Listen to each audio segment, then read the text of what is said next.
Monsieur le Président, Mesdames et Messieurs, je souhaite avant toute chose remercier tous les organisateurs et tous les participants pour leur implication dans cette rencontre de haut niveau.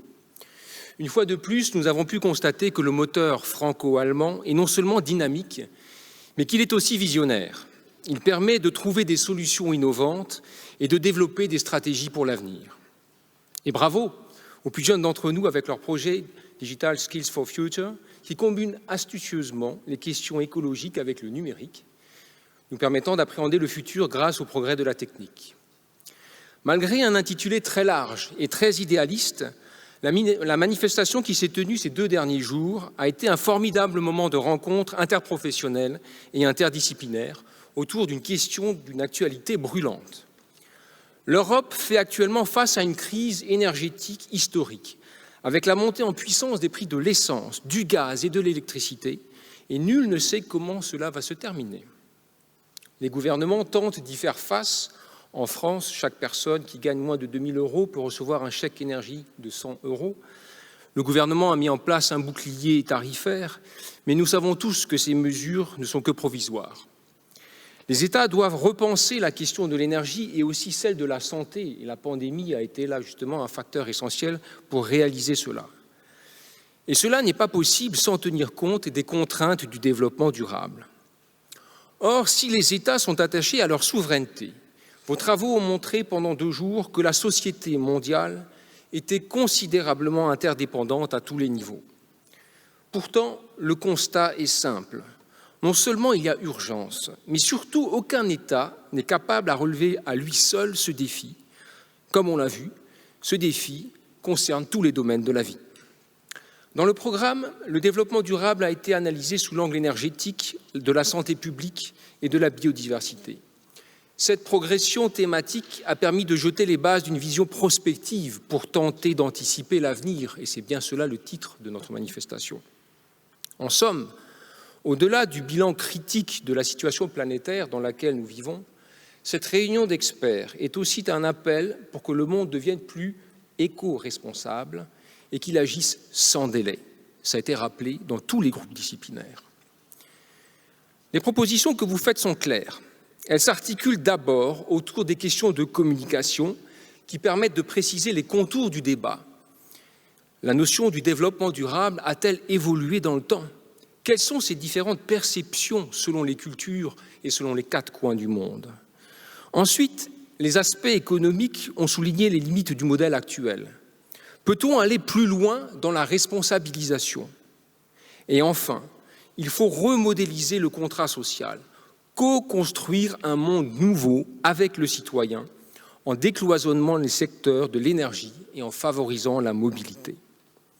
En somme, il faut tout faire pour renforcer la confiance entre les citoyens, les institutions et le pouvoir politique. J'oserais même aller plus loin. Vos travaux ont révélé la nécessité de fixer des limites dans le temps et dans l'espace, d'imposer un cadre sur les droits et les devoirs qu'implique le développement durable.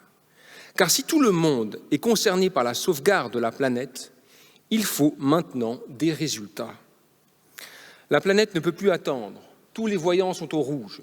Le groupe des experts du GIEC vient de rappeler ce mois-ci que si l'on ne fait rien, en 2100, la température de la planète aura augmenté de 4 à 5 degrés. Que tous les 10 ans, la fonte des glaces représente 6 fois l'Allemagne et que 25% des espèces mondiales disparaîtront d'ici 2050. En même temps, les ressources mondiales diminuent quotidiennement.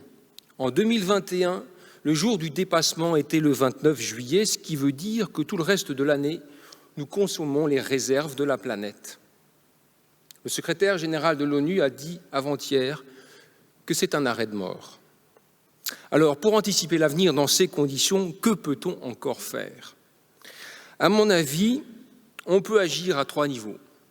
Au niveau politique, au niveau juridique et au niveau diplomatique. D'abord, au niveau politique, il faut renforcer le débat politique sur le développement durable. Si le Parlement européen a voté l'urgence climatique en 2019 et que le Conseil européen vient de conclure il y a 3 semaines à l'urgence extrême, nous avons tous fait le constat que toutes ces annonces sont insuffisantes sur le plan politique. Alors comment faire pour bouger les lignes? Il faut davantage impliquer le citoyen et créer de nouveaux outils pour faire des réformes de fond en faveur de la planète. On doit s'inspirer de la solidité du couple franco-allemand pour lancer des initiatives et interpeller les instances dirigeantes. Par exemple, en créant un think tank franco-allemand sur les questions du développement durable, tel que cela a été proposé par le groupe de travail numéro 2. On doit aussi faire des expérimentations de grande envergure sur les quotas carbone et inciter à la sobriété. C'est ce qu'a proposé le groupe numéro 1. Nous le savons bien, les liens entre le développement durable et l'Europe sont anciens.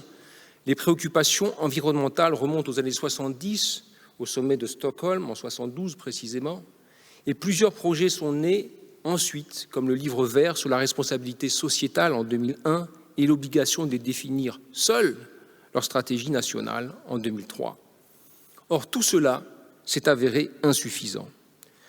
A posteriori, l'Europe a beau tirer le signal d'alarme aujourd'hui, mais il n'y a toujours pas d'harmonisation des politiques, ni d'unanimité entre les États sur la façon dont on peut lutter efficacement contre la surconsommation et l'exploitation illimitée des ressources. Tout le monde s'accorde sur l'importance de décarboner l'économie, de s'engager sur la voie des énergies alternatives. Mais il ne faut pas rester au stade des intentions.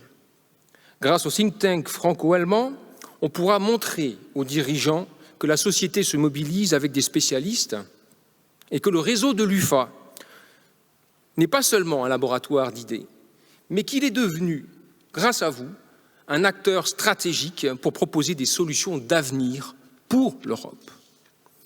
Ce think tank pourra enfin faire remonter tous les résultats de vos travaux scientifiques, professionnels, auprès des institutions politiques, à commencer par les députés, notamment de l'Assemblée franco-allemande, mais aussi des institutions européennes et de l'ONU. Il faut aussi profiter de la présidence française de l'Union européenne, qui débute le 1er janvier 2022, pour faire des propositions concrètes et évoquer la remodélisation politique du contrat social. C'est un moment opportun pour lancer une initiative franco-allemande. Je pense enfin que le Conseil de l'Europe, dont le siège est à Strasbourg, s'intéressera aussi avec plaisir aux travaux de ces 2 derniers jours, notamment pour renforcer sa politique environnementale et ses stratégies éducatives, car n'oublions pas, tout se joue d'abord au niveau de l'éducation et de la formation. Il faut ensuite, c'est mon deuxième point, renforcer le cadre juridique du développement durable. Comment? En rendant l'obligation du développement durable plus effective. Oui, il faut garantir un accès plus équitable à l'énergie, mais comment faire s'il n'y a rien de prévu par le droit et que les concepts sont imprécis? Ceci a été rappelé par le groupe de travail numéro 3. À l'inverse, que faire quand les États ou les entreprises sont récalcitrants? Comment sanctionner les comportements abusifs? Ça a été discuté dans le groupe numéro 2. En effet, le développement durable est, pendant longtemps, resté une obligation de moyens. Elle devrait désormais devenir une obligation de résultat. Beaucoup de textes ont été produits depuis les années 2000, mais leurs contenus juridiques sont souvent restés flous. Comment forcer un État à aller plus loin ou à être plus conséquent? Depuis le rapport Brundtland de l'ONU, Our Common Future, de 1987, le développement durable a irrigué de nombreux domaines. Le domaine bancaire, le domaine de l'entreprise, où on a intégré la notion de responsabilité sociale et environnementale, avec des normes éthiques ou prévoyant des systèmes d'audit. Le groupe 2, hier, a parlé du stress test climatique que la Banque centrale est en train de définir pour savoir où elle doit investir. Mais le nombre de sanctions reste faible, car il n'existe pas vraiment de droit du développement durable, mais plutôt un système d'arrangement grâce aux mécanismes de crédit et de quotas. Anticiper l'avenir consisterait donc ici à créer et à codifier le droit du développement durable. Un point de départ pourrait être le jugement historique, rendu le 3 février 2021 par le tribunal administratif de Paris, que l'on appelle l'affaire du siècle, qui a reconnu la responsabilité de l'État français pour non-respect des obligations en matière de réduction de CO2. En Allemagne, il faut s'inspirer de l'arrêt du Bundesverfassungsgericht Das Klimaurteil rendu le 29 avril 2021, donc cette année a été fort productive, chez les juristes, qui a jugé que les dispositions de l'accord de Paris devaient devenir obligatoires et que les lois doivent désormais prévoir des mesures concrètes au-delà de 2030 pour ne pas pénaliser les générations futures. C'est un droit fondamental, c'est véritablement un droit constitutionnel. Mais si la bataille est gagnée au niveau franco-allemand, la victoire reste lointaine. En effet, le 25 mars dernier, la Cour européenne de Luxembourg a malheureusement rejeté un recours climatique intenté par plusieurs familles et associations, c'est le People's Climate Case, qui considérait que l'obligation de réduction de 40% de CO2 d'ici 2030 était insuffisant et violerait l'accord de Paris. Voilà donc, au niveau international, il n'existe pas encore de régime de responsabilité. Et si on va plus loin, que faire des crimes contre l'environnement, les écocides, les écomafias, ou encore les crimes contre la santé, où les industriels sont très pollueurs? La France et l'Allemagne devraient agir ensemble et faire des propositions. Enfin, pour terminer, je pense qu'il faut développer la diplomatie verte. Plusieurs réflexions ces derniers jours ont concerné l'Afrique, les pays en voie de développement, qui sont victimes de la surexploitation des ressources et des défaillances sanitaires. Il faut donc inventer un nouveau système qui permette d'associer les grandes puissances à la table des négociations. Monsieur Cocogne, vous parlez de l'association des autres, du point de vue des autres. Il faut le faire aussi au niveau étatique. Parce que si en Europe, la situation pourra encore s'améliorer, et j'ai de l'espoir, grâce aux nombreux exemples scientifiques et des programmes qui ont été développés de coopération à travers l'Europe, en particulier, sur la base aussi de ce que nous connaissons dans le cadre de l'UFA, qu'en est-il du reste du monde? Il ne faut pas se contenter de parcourir la moitié du chemin. Alors comment faire pour inviter l'Inde, la Chine, l'Arabie saoudite autour de la table des négociations? On sait que l'Arabie saoudite est le premier exportateur du pétrole au monde et qui produit un quart des émissions de CO2 sur la planète. Les annonces officielles ont bien été faites la semaine dernière, notamment pour viser la neutralité carbone d'ici 2060, mais planter des arbres, même en quantité astronomique par milliards, est-ce suffisant? Là-bas aussi, il faudra changer de comportement et passer progressivement du pétrole aux énergies renouvelables, notamment pour dessaler l'eau et la rendre buvable. La Grande-Bretagne et la Russie viennent d'annoncer leur transition du charbon vers des énergies alternatives, en particulier l'éolien et le photovoltaïque, comme la Chine d'ailleurs, qui a investi dans ces domaines. Mais quand et comment mesurer ces résultats? Et comment faire pour protéger la société dans ces pays lointains, la santé de ces populations? N'est-ce pas trop tard? L'histoire nous le dira. Il reste enfin une dernière question importante qui a été évoquée par plusieurs groupes de travail et qui n'est pas résolue. C'est celle de la menace sécuritaire. En effet, il est admis que les crises environnementales et sanitaires vont causer de nombreux conflits et des déplacements forcés. À prendre avec précaution, mais la Maison-Blanche vient de produire un rapport sur l'immigration selon lequel la sécheresse pourrait provoquer des conflits internationaux de grande envergure. À l'avenir, il faudra donc aussi concevoir le développement durable sous l'angle géostratégique et de la sécurité internationale.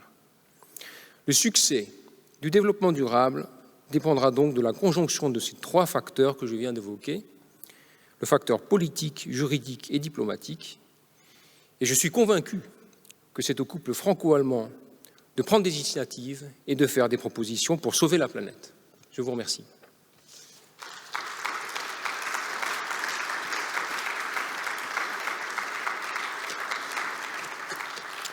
Un grand merci aussi aux traducteurs, traductrices pour leur travail, leur patience et leur coopération. Merci beaucoup.